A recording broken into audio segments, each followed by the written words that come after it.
Assalamu Walaikum. Hello friends, how are you? Welcome back to my another video.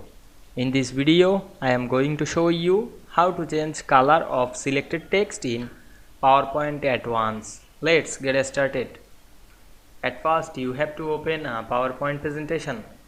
Now we can see here many slides. You want to change selected text color. Firstly, select any text. Now I am select the delete text. Click and drag on our mouse. Otherwise, you can select the text.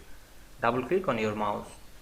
Now you go to change the color. Go to the home menu and select the font color option. Now I am select any color. Now I am select this color. And we can see we change the color of selected text very easily. You can make this, apply this process in another text. Go back again the font color option and choose any color. I hope you enjoyed the video. Please like, comment, share and subscribe my channel. Thanks for watching.